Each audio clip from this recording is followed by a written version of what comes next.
Welcome to Jay's Daily Pre-Market Briefing for March the 20th, 2018.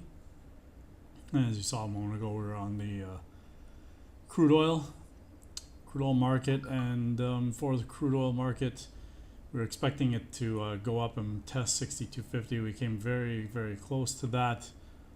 I think we're probably only a few ticks off that from the high there. So looks like we're about 5 ticks off that level. I expect that level to be challenged again, and also potentially 62.82 to 63. So for today, targets to the upside if you're long, obviously 62.50, 62.82, and 62.30, or pardon me, 63.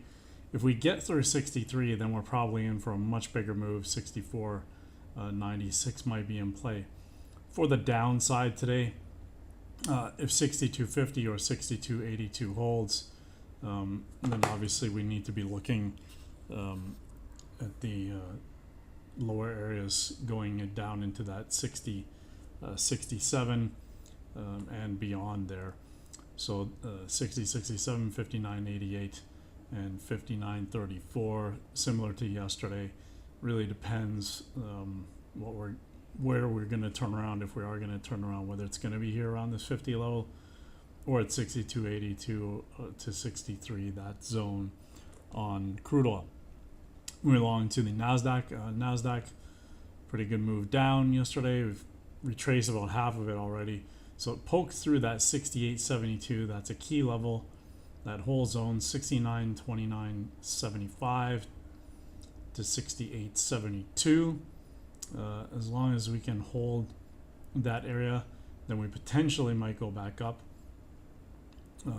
If we get back above 62.92, or pardon me, 69.29, sorry about that, 69.29.75. If we did, then you can see we've got 70.38 quarter and 70.85 quarter in play. To the downside, however, if we get back below 68.72, we've got 67.68 in play, and then we're probably going to be heading down into the 6600s and the most likely 65s and 64s. But for today, to the downside right now, 68.72 and 67.68 are the important levels. Moving along to the Japanese yen. No close above the 95.050. We did get a little pop above it, but no close above it. You can see we're below that key zone now, 95.050 to 94.815.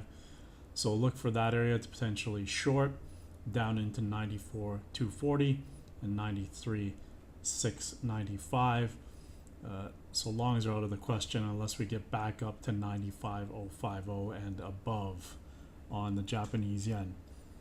We belong to the euro. We talked about the importance of the 123.360 level. Similar to the crude oil market, we did come within just a few ticks of that key level, and then we closed above it and we've started to move back up. So for today, targets both to the upside and downside, 124.755. So bias is to the upside for now, as long as we stay above that 123.36 to 122.21.5 zone. So 124.755. If we get beyond that and get a good run, 126.585. But I don't think that'll happen today in one session. However, if we do get back below 123.360, then we've got targets on the other side of the zone, 122.21.5, as well as 21.57 and 21.38 half on the euro futures. Moving along to Bitcoin futures, really not much to talk about here.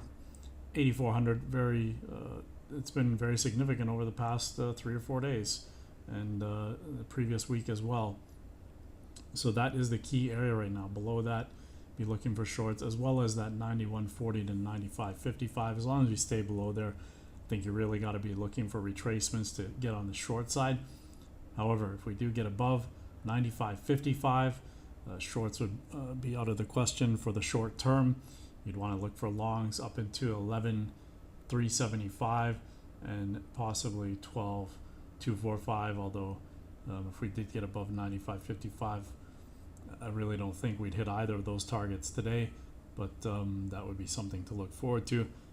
If we keep going below 8,400, watch the big numbers, 8,000, 7,000, as well as 6,000, with the ultimate targets over the short term being the 58.15 to 52.45 levels on Bitcoin.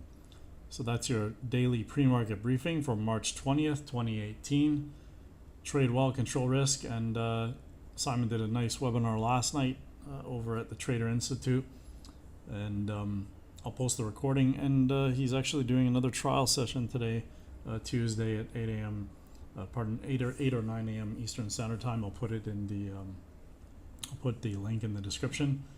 And so trade well, control risk, and we'll see you tomorrow.